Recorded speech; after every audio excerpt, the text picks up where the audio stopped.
Today we'll be covering the climactic Battle of Midway. I'll be providing the maps and visuals as usual, but we've got a special guest who will be narrating the experience. I'll let him take it away. Hello, I'm Craig Simons. I'm the Ernest J. King Professor of Maritime History at the U.S. Naval War College. The Battle of Midway takes place in early June of 1942, and it's a critical moment because in the first 6 months of that war in the Pacific, the Japanese had been having everything their own way. The Philippines, of course, had fallen. They had conquered the Dutch East Indies. Things looked desperate for the Allied cause. And Midway was critical because it turned that around. It changed the momentum of the war. The Japanese plan from the beginning was to conquer the resource base they needed to get the raw materials that would keep their industrial machinery working in Japan. They were very low on iron and tungsten and oil in particular. So having conquered that area in the South Pacific, they wanted to set up a defensive parameter that would force the United States to fight its way across the Pacific. But to do that, they needed to get rid of the American carriers. And the Japanese plan, Yamamoto's plan in particular, was to create a strategic plan that would draw the American carriers out of Hawaii, where they could be pounced upon and sunk by the Japanese carriers in deep water where they could never be recovered. That would give the Japanese an opportunity to solidify their resource base and defy the Americans to try to fight their way back across the ocean. The Japanese had a very complicated plan for the Battle of Midway. They divided their forces into at least 5 battle groups. One consisted of the submarines that were supposed to ambush the American carriers as they moved their way north. Another consisted of the invasion force that was to land on Midway. Another consisted of the battleships. But the critical aspect of it was the carrier group. The 4 large carriers known as the Kido Butai. That was the key, and Admiral Chester Nimitz knew it, and therefore his goal was to ambush the Japanese carriers, just as it was the Japanese goal to ambush the American carriers. And what made the difference was the contribution of the American code breakers, who were able to tell Nimitz that this was likely to happen at about this time with about this many forces and about where it would happen. The most secret organization in the United States Navy in 1942 was known as Station Hypo. It was a group of rooms in the basement beneath the 11th Naval District Headquarters building on Oahu in Hawaii, and it was run by a lieutenant commander named Joe Rochefort. And their job was to get the raw data that was intercepted from the ether, radio messages from the Japanese, and attempt to winkle some pieces of useful intelligence and information out of those. Now, a lot of people are aware that the Americans had broken the Japanese code by June of 1942, but that's a bit misleading because what we really were able to do is get just pieces of information, the occasional word, just glimpses of what might happen, and it depended heavily on the analysis by Joe Rochefort and his team as to what that meant. And they were able to tell Chester Nimitz in late May of 1942 that the Japanese seemed to be targeting Midway, that they would be coming with 4, possibly 5 aircraft carriers, that they planned to capture the island and use it as a base, perhaps as a bargaining chip in subsequent negotiations. But because Nimitz knew they were coming, he was able to organize his forces in such a way as to surprise the Japanese instead of the Japanese surprising the Americans. The Americans would surprise the Japanese, and it was the code breaking that did that. Maybe the most famous story about code breaking in the Battle of Midway is that Joe Rochefort was pretty certain that he knew what the target was, that it was the atoll of Midway. And he told Chester Nimitz that, but he got pushback from Washington. The bosses, his intelligence bosses in Washington said, well, how sure are you? It could be elsewhere. It could be Samoa. It could be New Caledonia. It could be the west coast of the United States. And what Rochefort sought to do was prove to them, not to himself, because he was pretty certain, but he had to prove to them that Midway was the target. And so what he did was, by subterranean cable, tell the people at Midway to send a radio signal back to Hawaii saying, our saltwater distillers have broken down, implying that we're running out of fresh water. And then he waited. And sure enough, the Japanese intercepted that message and reported to Tokyo that Midway, AF, the symbol for Midway, was running short of water. Now, Rochefort had his smoking gun to prove that Midway was indeed the target. Knowing that the Japanese coming was critical, but it was not entirely clear what Nimitz should do about that. Remember that the overall strategic plan for World War II was that the Allies would focus on Germany first, in addition to which a lot of the new construction combatant ships would not become available in the Pacific until 1943. So one option for Nimitz was simply to say, well, how important is Midway after all? The carriers are far more important. I don't want to risk my scarce carriers against a superior force. I'm going to let the Japanese have Midway, and then later on, when we're stronger, we can take it back from them. But he decided not to do that. He believed that having the advance information that they would coming and knowing roughly where they would be gave him an opportunity he didn't want to let pass. So he took his 2 available carriers and sent them up to a position, interestingly enough, called Point Luck, to wait for the Japanese arrival, and then his 3rd carrier, the Yorktown, which had come limping back from the Battle of the Coral Sea, trailing a 10-mile oil slick behind it with serious damage from the Battle of the Coral Sea. He would patch that up quickly using Scotch tape and baling wire just to hold it together long enough until it could get out to Point Luck and join those 2 carriers. So he'd have 3 carriers against the Japanese 4, but he also had the island of Midway, which is a 4th airplane platform. So in his mind, it was kind of even odds, and having advance information and his belief in the superiority of American fighting man and American pilots, that would make the difference. Because the Japanese did not know that the Americans were aware of their approach, they believed that their attack on Midway Island, their air attack on Midway Island, would be the first time the Americans figured out that there was a Japanese carrier force in the vicinity. That would make the American carriers leave Pearl Harbor and head north, and they would be ambushed, first by submarines, then by carriers, and then finished off by battleships. But of course, they didn't know that the Americans were already out of Pearl Harbor and north of the island of Midway. So as Chuichi Nagumo, the commander of the 4 carrier task force of the Japanese, approached Midway, he was waiting for the American carriers to come out. He did send out search planes to look for them, but didn't expect to find them because he thought he knew where they were. So he sent his planes to attack Midway. Surprisingly, there were very few planes on Midway because they had already flown out to attack Nagumo's strike force. Because the primary target of this whole operation was to get the American carriers, Midway being the bait, not the object, the carriers were the real object, Nagumo sent only half of his airplanes off to attack Midway Island, keeping half of them back for when the American carriers showed up. Well, the Japanese planes arrived over Midway and they bombed it pretty badly, but they reported back that a second strike would be useful. So Nagumo's dilemma is, how should he manage this? Should he launch his other half airplanes immediately to bomb Midway again and then recover the first strike coming back? Or should he wait and recover the first strike coming back and then send them off again? And in the midst of trying to decide what to do about this, he got a report from one of his search airplanes that there were American surface forces to the north of him. Well, they didn't say what kind of surface forces. So the first thing Nagumo asks his pilot is, ascertain ship types. And he waited a rather critical 10 minutes for the answer to come back. Well, it's cruisers and destroyers. Oh, okay, not too bad, no carriers. But he should have asked himself, why were cruisers and destroyers in an unusual position north of Midway Island if they weren't there to guard a carrier, which in fact they were. It was the Yorktown carrier group. And once he figured that out, once he knew in a subsequent report from his scout plane that there was indeed a carrier out there, now his dilemma becomes even more complicated because his planes are returning from Midway, the first strike group. He's got the second strike group that has been armed with fragmentation bombs for a second strike on Midway, and what he needs to attack carriers are armor-piercing weapons. So does he take one kind of weapon off and put it on the plane? Does he wait and recover those planes? And the third problem is his combat air patrol, his fighter planes that have been protecting the task force, they're getting low on fuel. They need to land. And Nagumo made a critical decision. This is what it was. Rather than go off half-cocked and send off some now and some later, Japanese doctrine compelled him to hit them with the biggest hammer he had.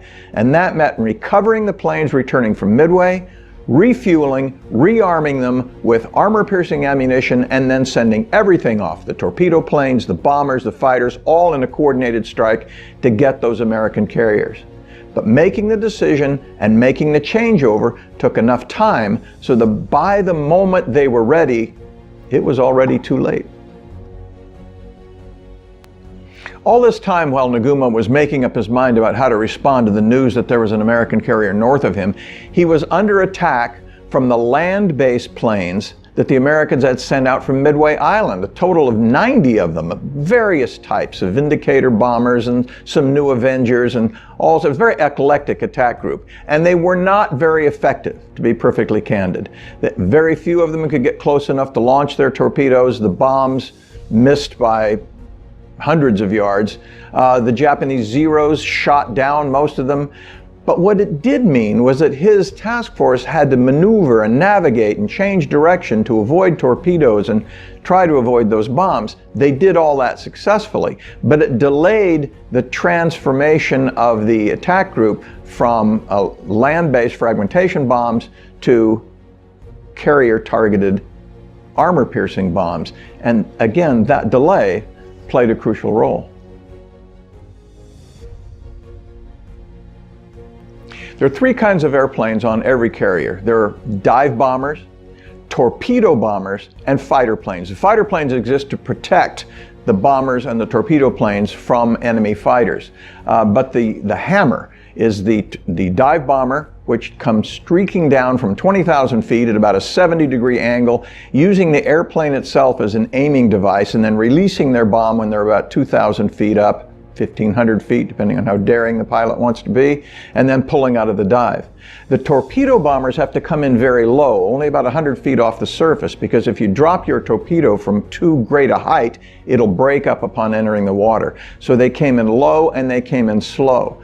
So the torpedo bombers are the slowest of the American airplanes, and yet at Midway, curiously, it was the torpedo bombers that arrived first. And there's several reasons for that.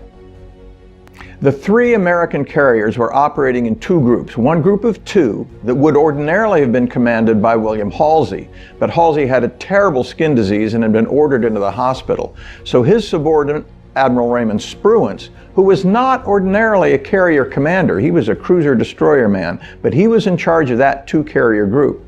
The overall American commander was Frank Jack Fletcher, who was with the Yorktown group. And because they were maneuvering independently to launch and recover, carriers have to turn into the wind to do either of those things. Those two groups became further and further separated during the morning, so that when they dispatched their attack squadrons, they flew independently to the target. The most controversial aspect of this was the airplane group from the Hornet, which went completely in the wrong way, heading west, probably because Admiral Select Pete Mitcher, believed that two of the Japanese carriers were operating 80 to 100 miles behind the other two. He was incorrect in that, but he didn't want them to get away and sent his air group to attack that non-existent carrier group, so they flew themselves right out of the battle. In the lore of the history of the Battle of Midway, this is known as the flight to nowhere. None of those planes dropped a bomb or a torpedo in anger and returned with all their ordnance already still on the plane. The first torpedo squadron, Torpedo 8, commanded by Lieutenant Commander Jack Waldron, arrived first because he broke away from his flight group and independently flew to where he was convinced the Japanese carriers would be, and he was right. But he arrived there without any supporting fighters or any cooperating bombers. So his 15 planes went in unassisted. They made no hits whatsoever. And then soon afterward, the torpedo bombing squadrons from the other two carriers also arrived, and they made no hits. And all of those torpedo planes were savaged by the Japanese Zeros. The advantage for the Americans, and it's hard to find a silver lining here, but if there is one, here it is. And that is that the Japanese fighters came down to their altitude, about 1,000 feet, 500 feet, in order to shoot down all those torpedo planes, which meant that when the American dive bombers arrived at 20,000 feet, 10 or 15 minutes later, there were no Japanese Zeros to harass them as they lined up for their dive attack. But the other carrier, the Enterprise, was the critical group. It flew directly toward the coordinates that had been calculated that morning, but they only found empty ocean there because the Japanese had turned north at 9:17 that morning, And the commander, Wade McCluskey, did not know that. But even though he was already low on fuel, he began a box search. And in the process of that search, he saw one ship, a Japanese destroyer, speeding northward at 33 knots, leaving a bright white fantail behind it. And he used that as a guide to direct him to where he thought the Japanese carriers must be, and he was right. And he arrived over the Japanese carriers at about 10:20 in the morning, just after the Japanese fighters had shot down all those American torpedo planes. You could not have figured this out better if you had planned it, but it wasn't planned. It was inadvertent and it was accidental. So when McCluskey arrives over the Japanese carrier force, he can see three of them in his immediate view. There are two steaming more or less together, one a little further off to the right, and then one just out in the distance on the horizon. So he's going to target the first two he comes to, and he gives orders for one of his two squadrons to attack the carrier on the left and one to attack the carrier on the right. But that information never got past airplane to airplane, and the result of that was that 27 of the 30 airplanes all dove on the same carrier, the Kaga, the biggest of the Japanese carriers, built on the hull of a battleship, a gigantic 40,000-ton aircraft carrier. Bad thing about that is that the other carrier, the Akagi, which was actually a Japanese flagship, would not have been attacked at all had not Lieutenant Richard Best recognized what was happening, signaled his two wingmen to stay with him, and peeled out from that squadron, and those three lone airplanes went after the Akagi. Ordinarily, 3 airplanes would not have been enough. But they were this time for very specific reasons. One, Richard Best landed his 1,000-pound bomb square in the middle of the flight deck of the Akagi. It penetrated the flight deck and exploded on the hangar deck. And that was important because it was on the hangar deck that all the Japanese planes were being refueled, had taken off one kind of ordnance and stacked it to one side, and were bringing up another kind of ordnance and putting that on the airplane. So here are bombs and torpedoes and aviation fuel aplenty on the Japanese hangar deck. And when Best's bomb exploded, it set off a series of subsequent concussions that ended up sinking the Akagi. So both the Kaga and the Akagi were lost due to the dive bombing squadron from the USS Enterprise. The third Japanese carrier, the Soryu, watching this, the sailors horrified to see these two ships burning so badly, were under attack simultaneously from the dive bombers from the Yorktown, Frank Jack Fletcher's carrier. And again, they arrived at about the same time, not because it was a coordinated plan, but because McCluskey had gone too far south and had to rotate to get north. But the Yorktown pilots, who launched later, went directly to the target, so they arrived simultaneously. That meant that the Soryu too was hit by several bombs and within minutes was burning. And the consequence of all this is that between about 10:25 and 10:29 on the morning of June 4th, 1942, 3 Japanese carriers were mortally wounded by dive bombers from the American carriers. The Japanese were no doubt depressed by the fact that they lost 3 carriers in about a 5-minute period, but they immediately launched a counterattack. The Japanese mind was focused on offensive action, and so they launched an attack against the carrier that they could find, which was Fletcher's Yorktown. The attack by the dive bombers was pretty effective. It did some serious damage. The Yorktown was smoking and burning when the Japanese pilots returned to their carrier, and they reported that they had sunk an American carrier. Well, they had not. They had damaged it badly, but the damage control teams on the Yorktown patched the holes, got the engines working, and within an hour, the Yorktown was steaming again at sufficient speeds to launch and recover aircraft. So that when the second attack of the Japanese came, torpedo planes, they found a fully operational carrier underway. Thinking that one had already been sunk, they attacked that one, put 2 torpedoes into it. Again, more damage to the poor Yorktown. It had been hit in the Battle of the Coral Sea. It had been hit by the dive bombers. Now was hit by torpedo bombers. It proved to be pretty much too much, and the captain had to order abandon ship. Later on, he would try to recover that ship, but it matters to the Japanese because those pilots went back and said, "We've sunk 2 American aircraft carriers." Well, they hadn't. They hadn't even sunk one yet although the Yorktown would eventually go down. But that led them to believe it might be possible to continue the battle even though they'd lost 3 of their carriers. That afternoon, the Americans launch another attack. The planes come back, they're refueled, rearmed, and sent out again to find the 4th Japanese carrier. That's the Hiryu. And they do. And again, bombs land square on the flight deck. The whole forward part of the ship is just dug out like a giant ice cream scoop, had taken out the fore part of the ship. It's clearly fatal damage to the Hiryu, and eventually it would go down, though the Americans don't learn about that until well after the battle is over. In fact, the fact that the Battle of Midway was as decisive as it was does not become clear for several days and even weeks. Yamamoto, who's in charge of this whole thing, whose plan all this had been, is riding the giant Japanese battleship Yamato, several hundred miles behind the carrier force. The Japanese idea being that after the carrier battle, the battleships would come in and clean up whatever wrecked American ships were still afloat. So he's not there to witness this, and he gets the report first that 2 carriers have been sunk, and then that a 3rd carrier has been sunk, and then that a 4th carrier has been damaged. And even then, he plays with the idea of trying to continue this. At night, if they can get close enough with their big battleships, maybe they can still snatch victory from defeat. But when the 4th carrier is lost, he realizes the game is up. And he finally gives the order to turn around and head back to Japan. Raymond Spruance is in charge of the 2 carrier group that would have been Bill Halsey's under ordinary circumstances. But because they were operating separately, Fletcher, whose Yorktown ship had now been mortally wounded, turned over to Spruance the tactical command of the force that's left, and Spruance sent out yet another strike trying to find some of the supporting Japanese ships. They find 2 heavy carriers, the Mikuma and the Mogami, attack both of those, pretty much destroy them as well. So in addition to the 4 carriers, it's 2 heavy cruisers, and of course a lot of important Japanese pilots, which are going to be irrecoverable for the Japanese. But here's another thing that Spruance does that's interesting.